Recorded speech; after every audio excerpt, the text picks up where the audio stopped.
Hello everyone, welcome. आज के class से हम लोग न्यू यूनिट शुरू करेंगे। क्लास 11th में हम लोगों ने अब तक पहला जो पार्ट है हमारा part A statistics for economics उसे कंप्लीट कर लिया है। उसके अंदर हम लोगों को जितने भी यूनिट्स पढ़ने थे वो हम अब तक कंप्लीट कर चुके हैं। आज के क्लास में हम लोग पार्ट बी की शुरुआत करेंगे, जिसमें हम लोग इंडियन इकोनॉमिक डेवलपमेंट को डिस्कस करेंगे। पार्ट बी का नाम है इंडियन इकोनॉमिक डेवलपमेंट और इस पार्ट में हम लोग पहले यूनिट को मतलब इस पार्ट के पहले यूनिट को आज स्टार्ट करेंगे। देखो, पार्ट ए में हमारे 4 यूनिट्स थे और पार्ट बी में भी 4 यूनिट्स हैं। तो पार्ट ए के 4 यूनिट के बाद जब हम पार्ट बी में पहुंचेंगे तो पार्ट बी का जो पहला यूनिट होगा वो आपका होगा यूनिट नंबर 5, क्योंकि 4 हम पढ़ चुके हैं तो कंटिन्यूटी में पढ़ें अगर तो आज हम लोग यूनिट 5 शुरू करेंगे, जिसमें हम लोग इंडियन इकोनॉमी के बारे में जानेंगे। तो चलिए शुरू करते हैं और जैसे जैसे हम बातें करते चलेंगे उसके अकॉर्डिंग हम चीज़ों को लिखते चलेंगे। सो पार्ट बी है हमारा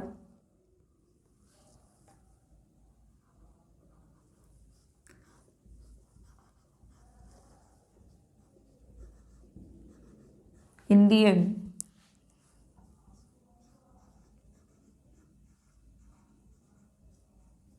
इकोनॉमिक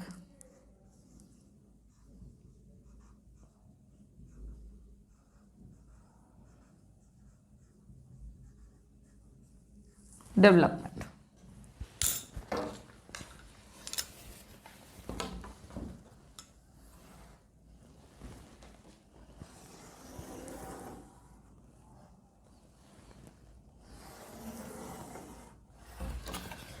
इंडियन इकोनॉमिक डेवलपमेंट में हम लोग यूनिट नंबर 5 आज शुरू करेंगे।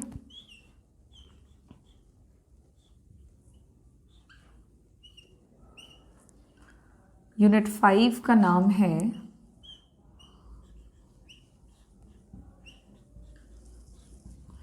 Indian economy on the eve of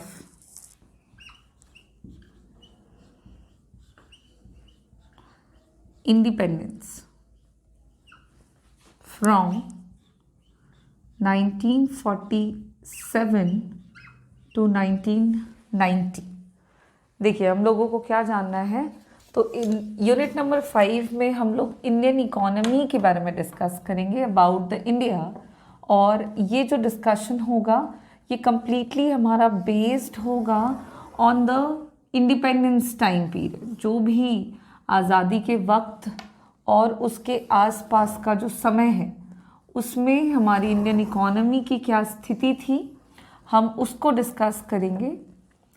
और जैसा कि आपको टाइम पीरियड से पता लग रहा है, हम 1947 से 1990 तक की बातें करेंगे कि 1990 तक में इंडियन इकोनॉमी में किस तरह के चेंजेस थे और स्थिति क्या थी सबसे पहले तो, और उसके अकॉर्डिंग हम लोग बात करेंगे कि किस तरह के चेंजेस देखने को मिले during this period of time और उन चेंजेस का रीज़न क्या था, हम उसको भी डिस्कस करेंगे।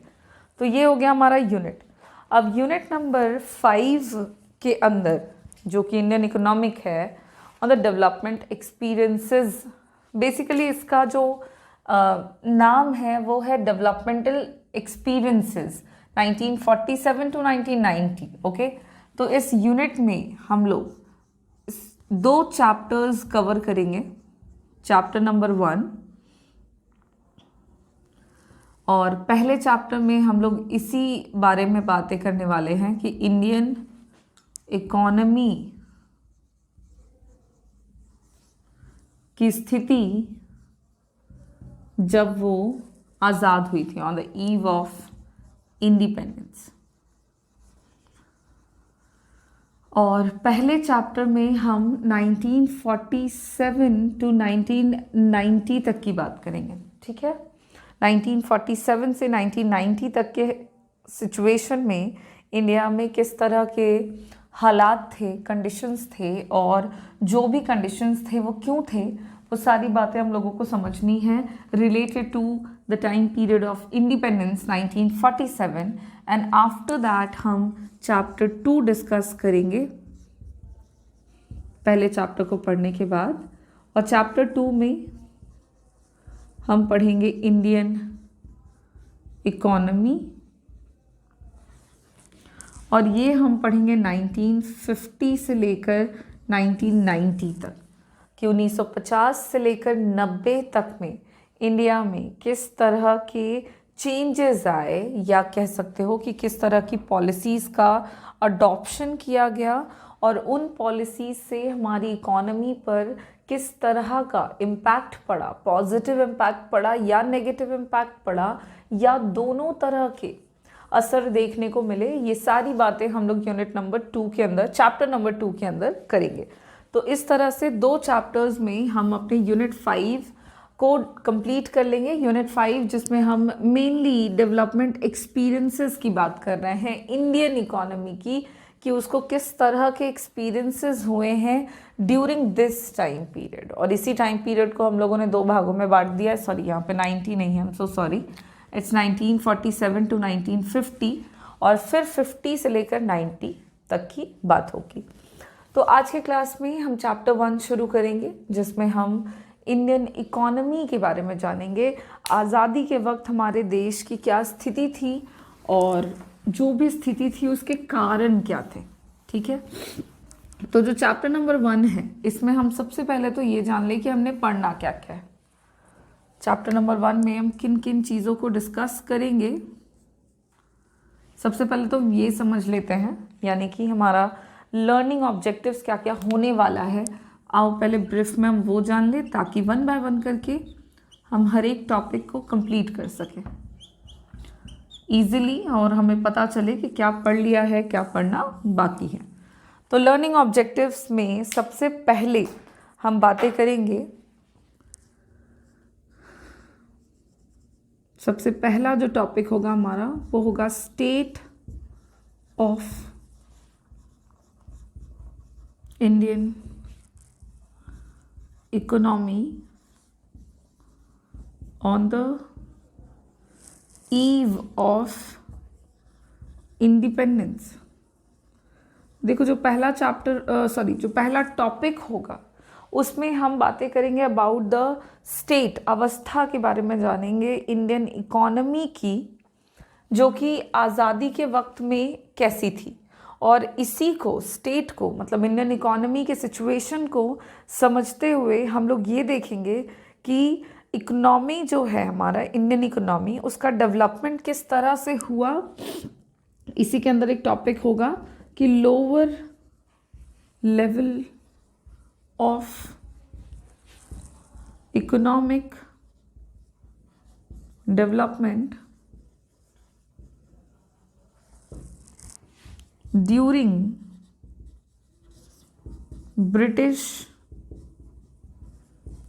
Colonial rule.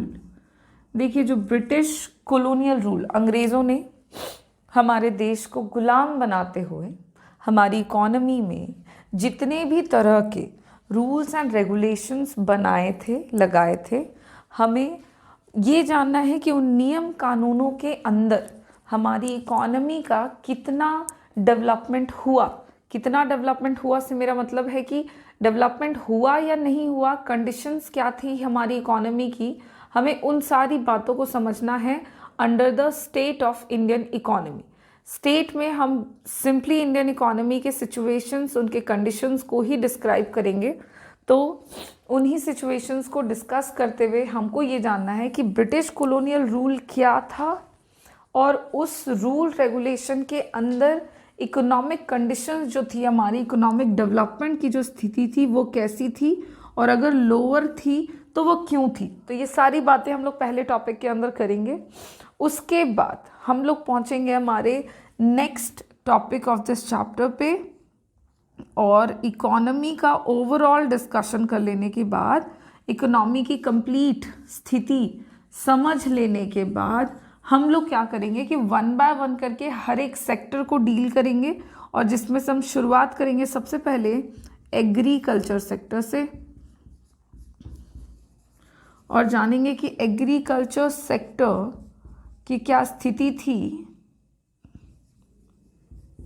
During the British colonial rule और आज़ादी के वक्त में। So on the eve of independence agriculture sector की स्थिति क्या थी, और जिसमें हम बहुत सारी बातों को डिस्कस करेंगे।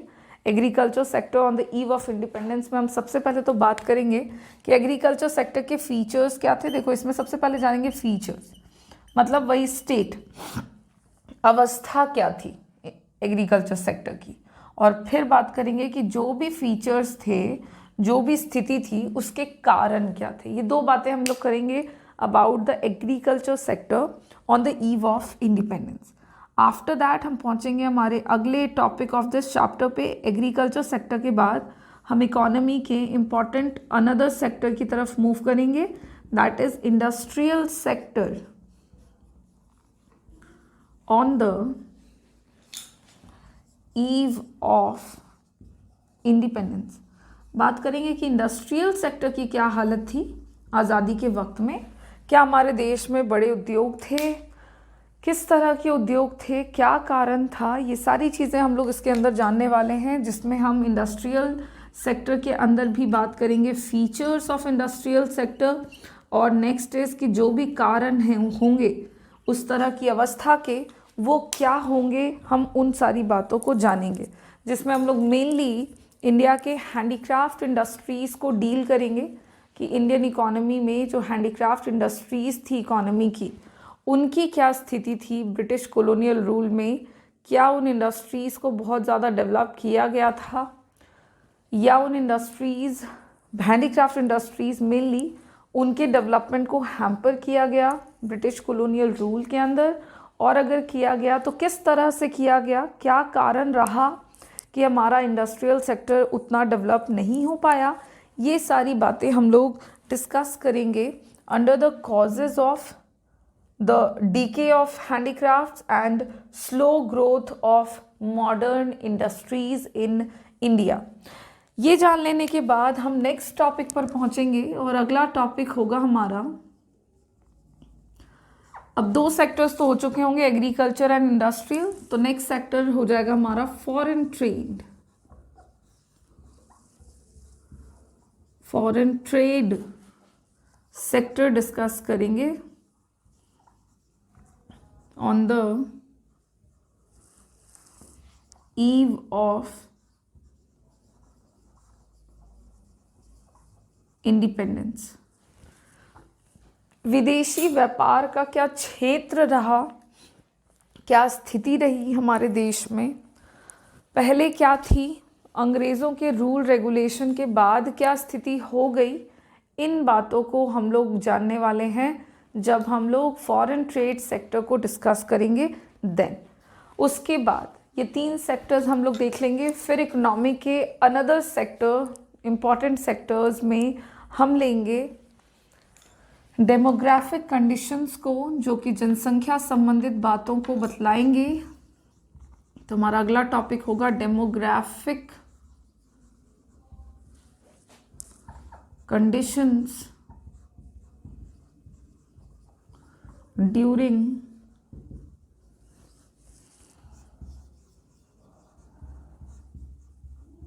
British colonial rule. Demographic conditions में हम लोग बातें करेंगे कि हमारे देश की जनसंख्या संबंधित आंकड़े किस तरह के रहे ब्रिटिश कॉलोनियल रूल में, उनकी क्या स्थिति थी, क्या देश का पॉपुलेशन का जो ग्रोथ है वो काफ़ी बेहतर रहा, या फिर पॉपुलेशन ग्रोथ में किसी तरह का कोई अनइवननेस देखने को मिला, और अगर ऐसा हुआ तो ऐसा क्यों हुआ। तो डेमोग्राफिक कंडीशंस को जान लेने के बाद हम इकोनॉमी के अनदर सेक्टर पर पहुंचेंगे, दैट इज ऑक्यूपेशनल स्ट्रक्चर पर बात करेंगे। On the eve of independence या फिर during the British rule. British rule के दौरान हमारे देश में ऑक्यूपेशन का क्या स्ट्रक्चर रहा, देश में व्यवसाय का क्या स्तर था, लोग किस तरह के सेक्टर में ज़्यादातर इंगेज्ड थे फॉर देयर लाइवलीहुड। तो ये सारी बातें हम लोगों को जाननी होगी। एंड आफ्टर दैट हम एक लास्ट सेक्टर को डील करेंगे इकोनॉमी के, that will be infrastructure during British colonial rule. Infrastructure के बारे में भी बात करेंगे। इंफ्रास्ट्रक्चर का मतलब हो गया बेसिक जो फैसिलिटीज़ होती हैं किसी भी इकोनॉमी के डेवलपमेंट के लिए, उन इंफ्रास्ट्रक्चर की क्या स्थिति रही ब्रिटिश कॉलोनियल रूल के दौरान। और वो जानने के बाद हमारे कंप्लीट सेक्टर की जो हम स्टडी कर रहे होंगे इकोनॉमी के अलग अलग सेक्टर्स के बारे में, वो हो चुका होगा। एंड लास्ट में एक टॉपिक हम कंटिन्यू करते हुए इस चैप्टर को कंप्लीट करेंगे और वो होगा हमारा positive impact of British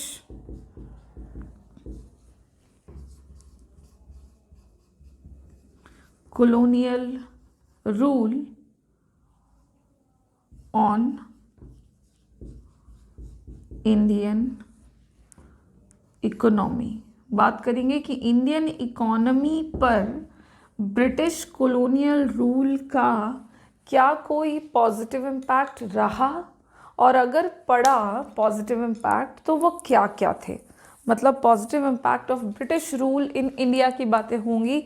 Indian economy में अंग्रेज़ों के द्वारा बनाए गए नियम कानूनों के कारण किस तरह की स्थिति देखने को मिली, क्या रीज़न रहा कि ब्रिटिश कॉलोनियल रूल ने इंडियन इकोनॉमी को फ़ायदा पहुंचाया, क्या इंटेंशनली उन्होंने हमारी इकोनॉमी में बेनिफिट्स पहुंचाने की कोशिश करी, या फिर ये जो है due to for some other reason हमारी इकोनॉमी पर पॉजिटिव इम्पैक्ट पड़ा। तो वो सारी बातें पॉइंट वाइज हम लोग इस टॉपिक में करेंगे।